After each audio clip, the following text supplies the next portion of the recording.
गुरुजी competitive exam channel पर आपका स्वागत करता हूं। आज मैं कक्षा 11वीं में अर्थशास्त्र का प्रश्न बैंक लेकर आया हूं और यह अर्थशास्त्र कक्षा 11वीं में कला एवं वाणिज्य दोनों के लिए है, क्योंकि एक ही बुक हो गई है।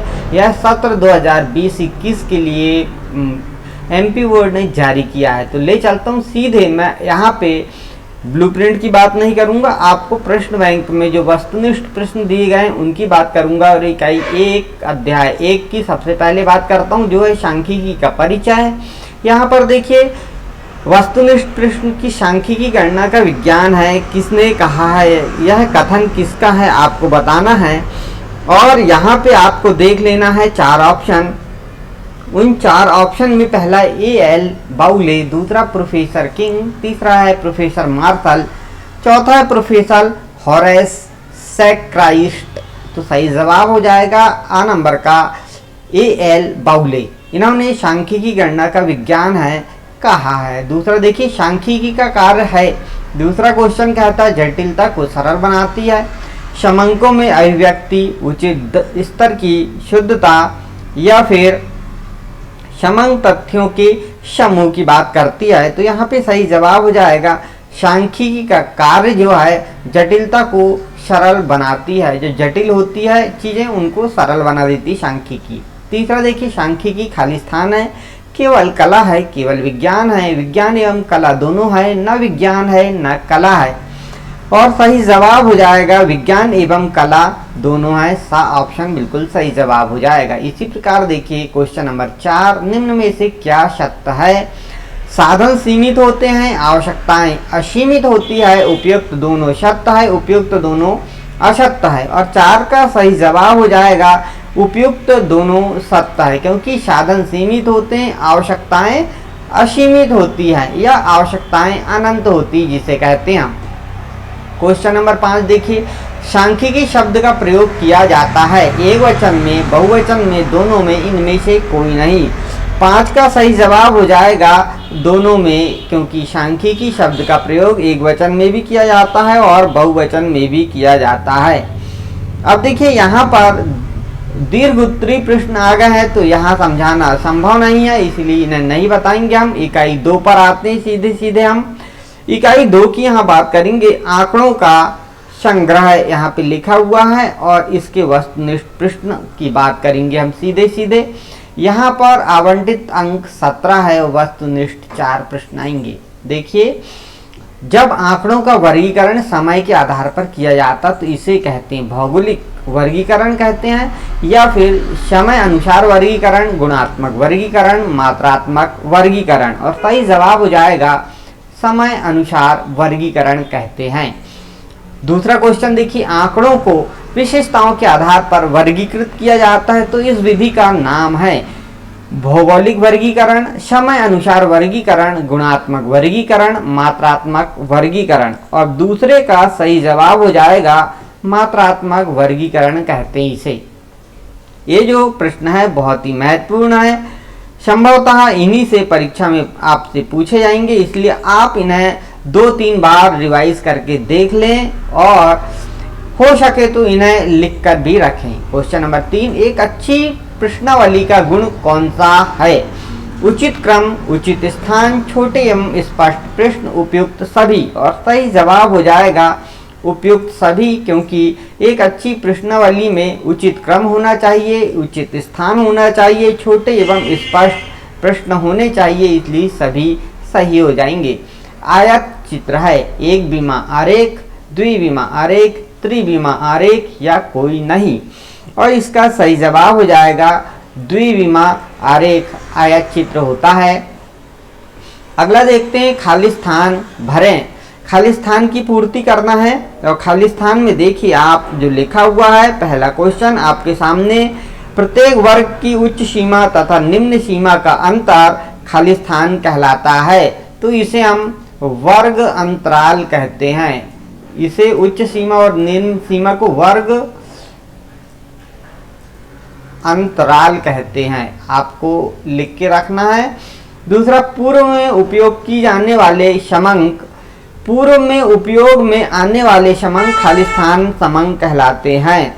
तो उनको द्वितीयक समंक कहते हैं, हम उन्हें द्वितीयक समंक कहते हैं।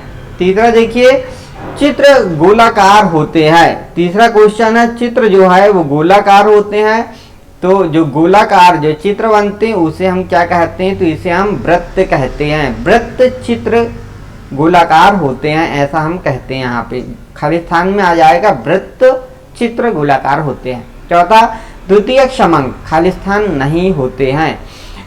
तो जो द्वितीयक समंक है ये क्या नहीं होते, ये मौलिक नहीं होते हैं, मौलिक नहीं होते हैं ये, क्योंकि यह प्रथम समंक के बाद सेकेंडरी रूप से उपयोग किए जाते हैं। सत्य असत्य पर आइए और देखिए, सत्य असत्य में यहाँ पर बताया गया है कि किसी वर्ग में आने वाले चरों की संख्या को वर्ग आवृत्ति कहा जाता है। किसी वर्ग में आने वाले चरों की संख्या को वर्ग आवृत्ति कहा जाता है। वर्ग आप जानते हैं, जब ऐसा आरेख बनाते हैं आप, तो 0 से 10 और फिर 10 से 20 और इनकी संख्या यहाँ पे लिखी जाती है।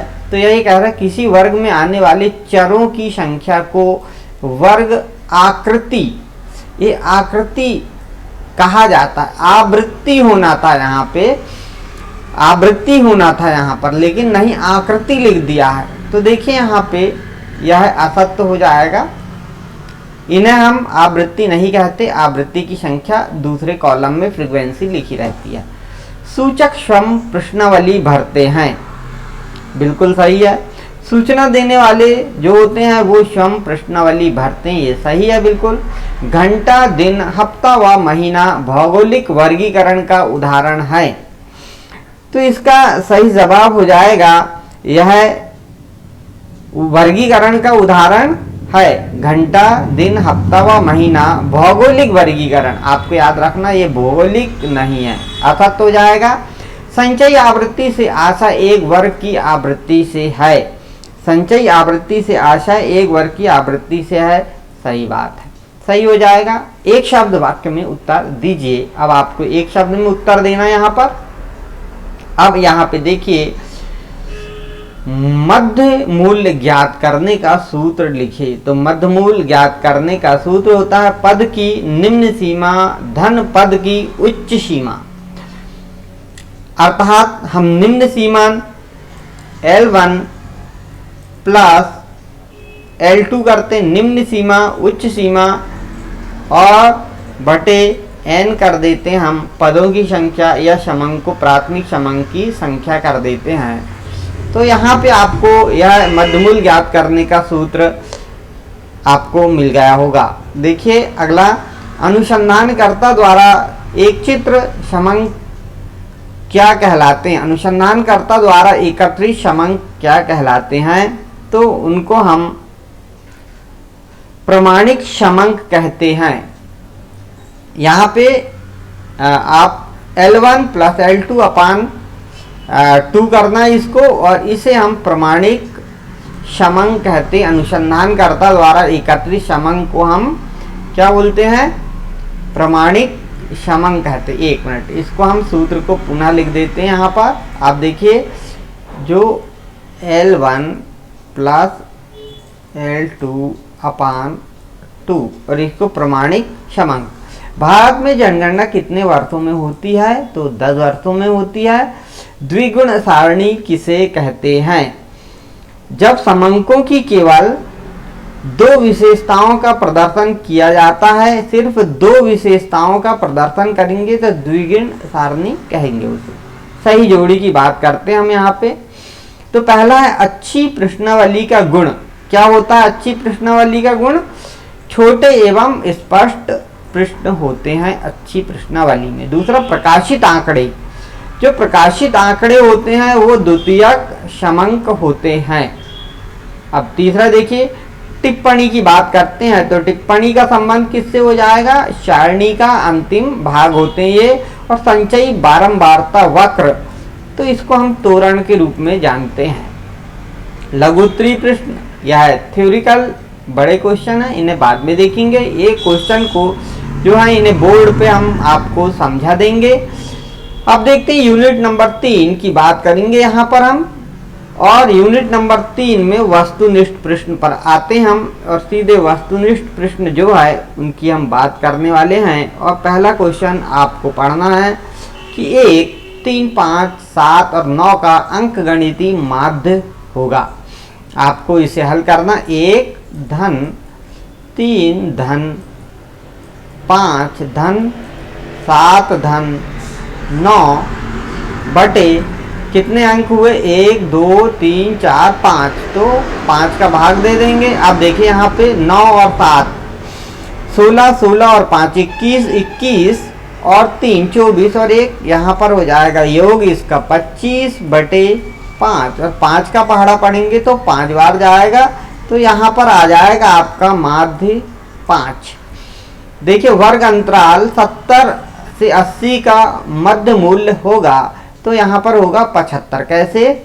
70 धन 80 बटे 2 करेंगे और दोनों को जोड़ देंगे, 7 दूनी 14 15, 150 बटे 2 हो जाएगा, और 2 से काट देंगे तो हमारा आ जाएगा 75। अगला क्वेश्चन है बहुलक वह मूल्य है जिसकी आवृत्ति खाली स्थान होती है, शून्य, अनंत, अधिकतम या प्रमाप विचलन, और सही जवाब यहाँ पर हो जाएगा अधिकतम।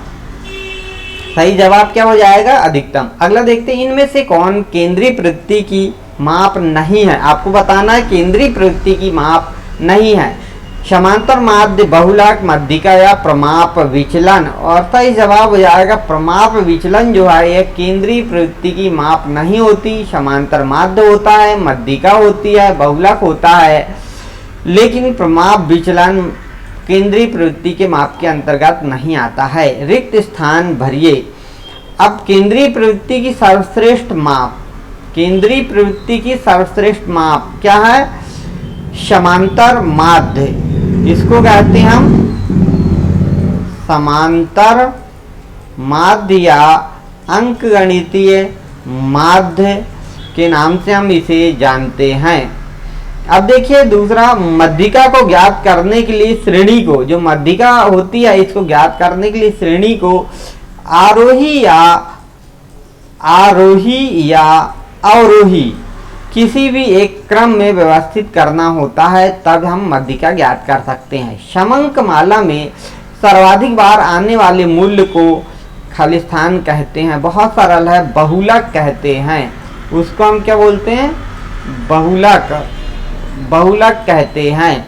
वर्ग 25 से 30 में वर्ग अंतराल है। आपको बताना है 25 वर्ग अंतराल कितना है, तो वर्ग का अंतर कितना है, दोनों के बीच का डिफरेंस कितना है, तो यहाँ पे 5 है दोनों का वर्ग अंतराल। शत की बात करते हैं। अब देखिए आप यहाँ पे पहला है मध्यिका वह मूल्य है जिसकी आवृत्ति सबसे अधिक बार होती है, तो मध्यिका की सबसे अधिक बार नहीं होती, असत्य है। मध्यिका को स्थिति संबंधी माध्य कहा जाता है। स्थिति की बात करता है क्योंकि मध्य में होता है, स्थिति संबंधी माध्य कहा जाता है इसको। माध्य का चित्रमय प्रदर्शन संभव है। जो माध्य होता है इसका चित्रमय नहीं है। देखिए 3 4 3 5 5 3 2 संख्याओं का बहुलक 5 है। अब यहाँ पे देखिए 2 बार 5 आया है, 3 भी 2 बार आया है, 4 3 1 2 3 सबसे बार 3 आया है सबसे अधिक बार। बहुलक संख्याओं का बहुलक 5 है। अब 5 बहुलक नहीं हो सकता क्योंकि 1 2 3, तो 3 जो है ये 3 बार आया, जबकि 5 1 और 1 2 ही बार आया है। 4 जो है ये भी 2 बार आया है, तो सबसे अधिक बार क्या आया है? 3 आया है, इसलिए बहुलक 5 नहीं है, तो ये असत्य हो जाएगा। एक लाइन में उत्तर दीजिए। निम्नलिखित संख्याओं को अवरोही क्रम में लिखिए। अब इनको हमको अवरोही क्रम में लिखना है, तो आप कैसे लिखेंगे अवरोही क्रम? 516 18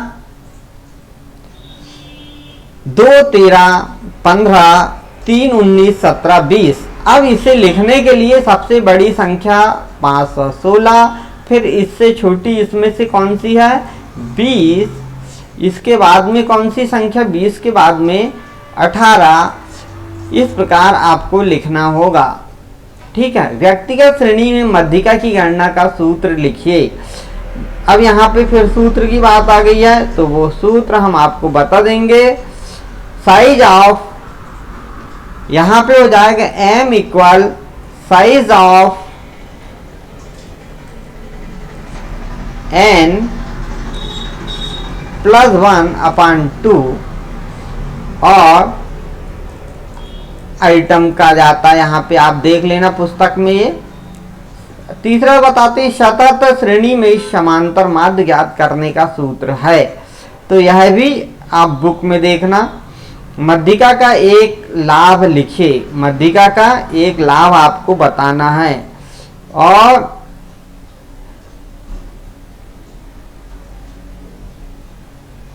मध्यिका को समझना व ज्ञात करना बहुत सरल होता है, ये आपको लाभ यहाँ बता देना होगा।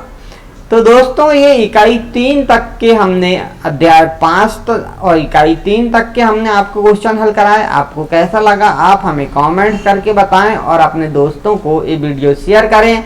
यदि आप हमारे वीडियो को सभी दोस्तों तक पहुंचाते हैं तो और भी वीडियो लेकर आएंगे हम आपके लिए अगले अध्याय की। आज के लिए इतना ही, नमस्कार।